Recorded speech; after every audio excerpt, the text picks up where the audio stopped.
¿Qué pasa, YouTube? How's it going? Everybody got for you guys today, week 7 of the Valhalla Pokemon League. Now, if you may have missed last week's battle, a link to that should be down in the description. You guys can go check that out. Also, if you missed my update video from yesterday, which was regarding future changes coming to the channel, I would really appreciate if you guys go check out that update video. I think it was only like 10 minutes long, so just listen to it, let me know what you guys think. And yeah, many things to come to this channel in the future, hopefully and most definitely, I want to say. But yeah, anyways, this week we are facing the Scandinavian Stoutlands, the founder of the Valhalla Pokemon League, my boy Skyrander. His channel link will be down in the description. Make sure to go check him out. He is currently number 2 in the Valhalla Pokemon League. I myself, the coach of the Durham Druddigons, we are number 1 in the Valhalla Pokemon League, so we have to fight to maintain our number 1 spot if I do want to stay up on top, which of course I want to stay number 1. And if we lose to Sky, it will also be our first loss this season so far. So pretty kind of important match, I guess, going into this battle, because obviously both me and Sky really want to win. Unfortunately, we have a bit of a tough matchup. I guess Sky would also say the same, but I feel like this matchup is a little bit worse in our favor. What I mean by that is that if you look at Sky's draft, it's very offensive.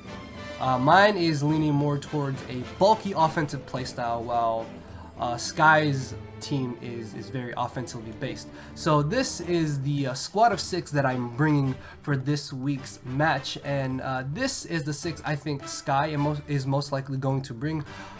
Easily the biggest threat, broken right here, Hydreigon. This set can literally just 6-0 any combination of 6 of my Pokemon that I want to bring, because Life Orb Hydreigon is just absolutely terrifying. Now, that's mainly the reason why I have Bruno here. It's kind of a soft check to Hydreigon, whether if he doesn't have Fire Blast, or if he's a choice variant of Hydreigon, then honestly Hydreigon isn't going to be that big of an issue. But I don't really see why he would bring a choice Hydreigon, because Life Orb Hydreigon just straight 6-0s anything I want to bring in with the proper type coverage and prediction. He doesn't even need Dragon Pulse. He could have Draco Meter, but I guess if he does Draco something, that would be a little better for me, because I do actually have a Substitute on Greninja. And I guess the good thing about this matchup as well is that the 2 walls or so that he does have, which is I think just mainly Jellicent and Piloswine, both can get beat by Greninja, which is really great. Another good thing about Greninja is that it outspeeds his entire draft, bar a Scolipede after a speed boost, which does kind of suck. It actually also outspeeds Tornadus, which is amazing, because if I'm able to force him to switch out, let's say I bring in Greninja on Tornadus and he wants to sack off Jellicent, I just get up a free substitute, and then I can pick off Jellicent with Dark Pulse, and then he has to deal with the Greninja that outspeeds his entire team behind a substitute. So essentially Greninja, if it's able to get behind a sub, is going to be able to pick off or knock out 1 or 2 mons. That's kind of the same idea behind this Exploud set. He has absolutely no switch-ins to Exploud. Honestly, in this matchup, I didn't need to go choice specs. Silk Scarf Boom Burst with type coverage pretty much 2 KOs everything that Sky has already. And I do have a bit of a trick up my sleeve. For those of you who have been keeping up with my Valhalla Pokemon League matches, you will know that I used this trick before. I actually have Trick Room Slowking for Exploud to be able to set up late game, or let's say if he has Scolipede and it has like +2 speed, obviously Scolipede is faster than my entire squad. If for some reason I'm in the position where I'm not just gonna knock him out, that's actually why I have Psychic as opposed to Side Shot, because after Rocks, Adamant Max attacks Scolipede is knocked out by Psychic, and Tango Berry means that unless Scolipede gets the +2 attack, which I don't really see why he should bring Swords Dance on Scolipede. Honestly, just protect Aqua Tail, Earthquake, and Mega Horn Scolipede is really terrifying to my draft. Although I do have Landorus, Aqua Tail is a 2 KO depending on rolls with this EV spread. The reason for this EV spread is so I can chew Hidden Power Isis if he does want to carry it on Cobalion. I think I can take an Ice Beam from Jellicent as well. I can also take Moonblast a little bit better from Deontay while still being able to take the Diamond Storm. I can take Hurricane as well from Tornadus, and I can also chew a Draco Meteor if it comes down to it. And with Intimidate and this defense EVs, again, unless he gets 2 absolute high damage rolls with rocks up, there's no way his Scolipede will be able to knock out Landorus. Protect, of course, is just so I can gain back recovery, so I will be able to get out of range of those potential 2 KOs if it comes down to it. Of course, we have Mega Lopunny here. I almost wanted to go Jolly, but honestly, I do not see him wanting to bring a timid max speed Tornadus, which is the only thing that outspeeds Adamant Mega Lopunny.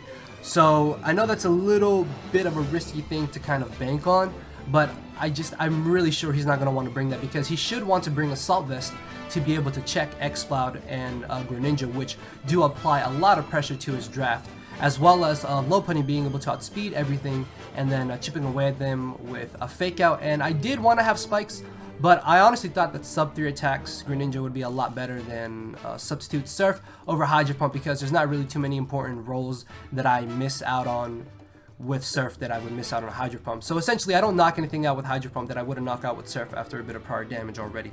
So because I plan to use Greninja mid to late game, then I really thought that I didn't need Hydro Pump. Plus, this way I don't miss. And yeah, that's really good as well. I think that's really it. Bruno here is to be able to chew hits from his Deontay and Hydreigon. Also, if he has Latios, Toxic Protect will be able to 100% beat that a whole lot easier. Cobalion, I'm pretty sure it's just going to be a Stealth Rocking variant, or he could have Rocks on Deontay. Deontay shouldn't be a problem so long as I have Samson and Bruno here. Cobalion shouldn't be an issue at all so long as I have Landorus and Slowking essentially. So yeah, if he does want to bring Latios over something, I guess that's fine. I would rather deal with the Latios than I'd rather deal with Latios than I would rather deal with a, let's say, Hydreigon or a Mega Deontay. But I guess if he does bring Latios, he could have Defog, which could be a little bit annoying, but that shouldn't be too big of an issue. So yeah, guys, I think that's pretty much it. With that being said, let's go ahead and get into the Wi-Fi battle. So yeah, guys, if you did watch this, thank you all for watching, and let's get this started.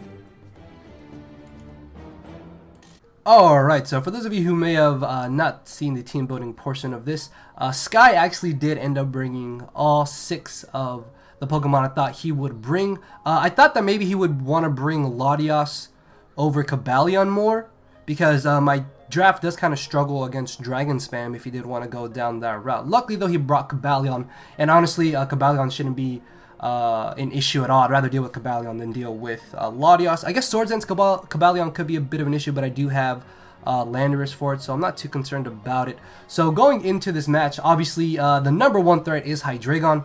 If Hydreigon is Life Orbed with Fire Blast, as you can see from my team, I literally have no switch-ins to it.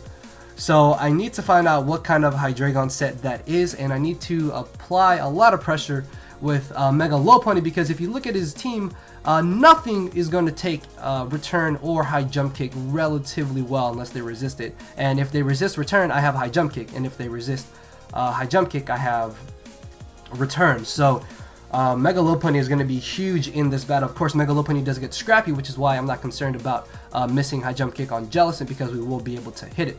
So obviously going into this match, my best lead was honestly going to be Mega Lopunny. I did think that was a little bit too obvious though, but regardless, it's still my best switching, because if I'm able to Mega Evolve right away, I can be aggressive with Lopunny later in the match and just hard switch it in and be in a position where I can play mind games with them on whether or not I want to Fake Out first or go straight for an offensive move. And honestly, I wasn't too concerned about what he would want to lead with. I thought that maybe he would lead with the Cobalion or with the Jellicent, which honestly I wasn't too concerned about. So yeah, guys, with that being said, let's see if we're able to keep up our #1 spot and the winning streak in the Valhalla Pokemon League. So I do lead off with my Mega Lopunny, as he is actually going to be leading off with his Tornadus. Now, in the team building video, I did say, or in the team building portion, I did say that I was very positive he wouldn't be running Timid Max Speed Tornadus, which is the only way he can outspeed Adamant Mega Lopunny at max speed, which is why I actually end up going straight for the fake out as he hard switches out into the Jellicent, which automatically told me, okay, he's not running Tim and max speed, so this is really good, or maybe he thinks that I'm Jolly. So I do get a crit turn 1. Honestly, that crit I don't think ends up mattering at all throughout this whole battle, as you guys will see. And here I make a bit of a dumb switch directly into my Registeel. In hindsight, what I should have done was brought in my Slowking, because I would have rather had Slowking burned than had Registeel burned, because obviously I need Registeel to be able to switch into the Hydreigon if it comes down to it, as well as being able to switch into the Deontay. And then I draw a complete blank about Taunt. So I'm really not in a good position right here, as I'm going to be forced to switch out. I make a bit of an aggressive switch into my X-Cloud. Actually, I know these mons are not the correct nicknames for my draft. X-Cloud's supposed to be called X-Cloud, but TheHoennNative, who did make my mons, couldn't change the nicknames, which no problem with that. Actually, check him out. His channel link will also be down in the description. I know I'm getting off topic. My bad. As I substitute on a switch into the Tornadus, this is really good for me because now I'm in a position where I can just click Boom Burst and something is going to take a huge amount of damage, as I'm able to get off a solid 50% on this Tornadus. Unfortunately, he misses the Air Slash. Now, I am running a lot of HP and some Spadef EVs. That was so my substitute could not be broken by a Scald from Jellicent unless he was running special attack investment. And even if he was max special attack, I would have lived the Air Slash, although I guess he could have flinched. But at the same time, he did have superpower on Tornadus, so I guess he was kind of it was kind of his own fault there, as he missed. I'm able to knock out the Tornadus as he brings in Cobalion. Obviously, I'm going to be forced to switch out. The thought of switching into Landorus did actually cross my mind, but on the off chance that he did have the hidden power ice, I switched directly into my Slowking, and I'm going to go straight for the Psychic. I don't want to switch out on the off chance that maybe he does have the Volt Switch, which, because he directly switched into Jellicent, I know that he doesn't have the Volt Switch, which is really great. As I hard switched directly into my X-Cloud, I was really hoping that he wouldn't go for the Will-O-Wisp, so I could potentially get a substitute up. Unfortunately though, that does not happen, as I'm in a position where I don't really need to predict.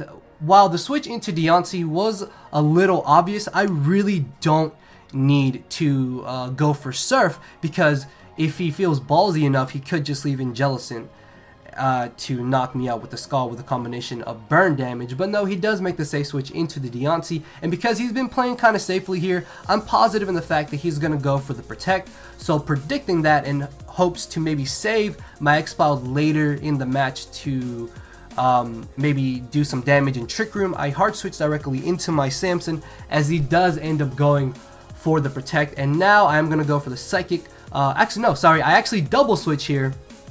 Expecting him to want to bring in the Jellicent, predicting me to want to go for the Scald, and of course I didn't get that play correctly, as I'm going to be forced to sack off the X-Cloud to this Hydreigon. But the good thing is that now I know he is not Life Orb. He has U-Turn, which means he is 99% going to be Scarfed, unless he's running like Choice Specs or something. So while it does suck that I lost my X-Cloud, I now know that this Hydreigon is Scarfed, thus making his biggest threat to my team not that big of an issue, because I can just play around it accordingly.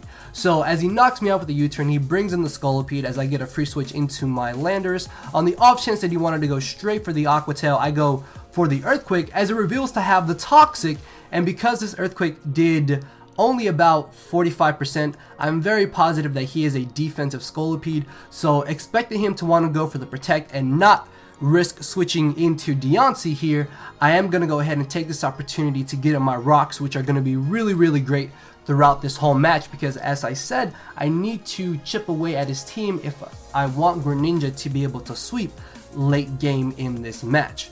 So with Scolipede being a defensive variant, it's honestly not even that big of a problem anymore, because for one, I'm very positive he doesn't have Aqua Tail, and for two,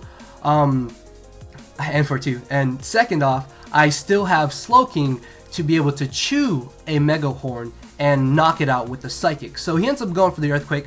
I'm guessing on the off chance that I decided to hard switch, or if I didn't have the U-Turn, I can now get a free switch into my Samson. And again, I do have the Tangum Berry to weaken Mega Horn, so I'm pretty much free here to go for the Psychic or go for the Scald. And I end up going for the Scald, thinking that he would switch into Hydreigon, thinking I would go for the Psychic, and I just give him free HP, which is slightly annoying, but at the same time Psychic wouldn't have knocked him out anyways, and because he is faster than me he could have just gone for the recover. But I guess if he had gone for the recover here, I could have got a free switch into Greninja and got a substitute, as he makes an excellent play there, goes for the taunt. Obviously I'm not able to substitute now and I'm forced to go for an aggressive move, and the thought of him switching into Hydreigon did cross my mind, and I really wanted to Ice Beam, but Jellicent could prove to be a bit of a nuisance later in this match if I don't get rid of it. Plus, even if he switches into Hydreigon, he's going to be taking rocks damage, and Dark Pulse is still going to be doing a solid like 20% if I'm not mistaken. So here, I really have no reason to not just hard switch directly into Bruno. If he locks himself into Fire Blast, that's a free substitute with Greninja, and that's a free switch back into Slowking, as he actually ends up going for the Dragon Pulse. This is really good for me, because here I'm going to make a very aggressive double switch into my Mega Lopunny, and this is where me leading with Mega Lopunny was really great, because I'm already Mega Evolved. I don't have to go for the fake out right away against this Deontay, which means it's a bit of a mind game here. I was actually very close to going for the high jump kick, just in the off chance that he did want to not protect this turn and protect the following turn expecting high jump kick. Luckily though, I did kind of go with my gut there and I faked out, and then I was able to high jump kick and just nuke the Mega Deontay, giving me a nice 5-4 lead, as he brings in the Cobalion. Literally the only reason you would ever bring in a Cobalion on a Mega Lopunny is if you have the Chople Berry. So expecting him to be Chople and thinking that maybe he would just want to get up rocks here, I hard switch directly into my Slowking, but he turns out to have the Toxic, which is a little bit annoying. But honestly, Slowking isn't going to be staying in too much to the point where Toxic should be bothering me.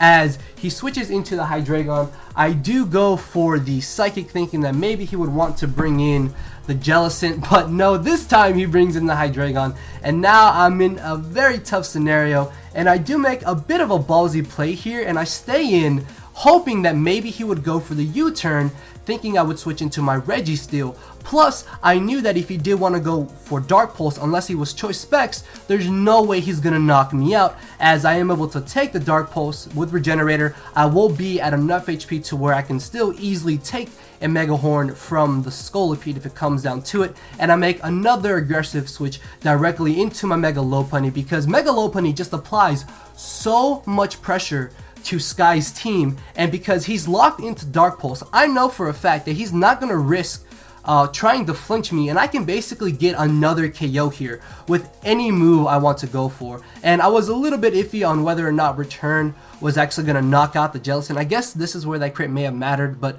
the extra turn of Rocky Helmet damage really wouldn't have mattered. Regardless though, we're able to finally get rid of that Jellicent, as in comes the Cobalion again. Thinking that he's Chople Berry, I can still just make a safe switch into my Slowking. The reason I didn't switch into Landorus was on the options that maybe he did want to go for the Hidden Power Ice. Plus, I'm not in a position where I have to risk switching into Landorus to take a Hidden Power Ice. I can still save Landorus for that Scolipede, even though yes, he does have Protect. Earthquake is still doing enough damage to that Scolipede to where I should be able to beat it 1v1, as I'm basically free to Scald here. Even if he wants to bring in the Scolipede, I can still get off a good amount of damage onto it, except for the fact that I actually knock it out. Like, I was not expecting Skull to knock out the Scolipede there, which is really great.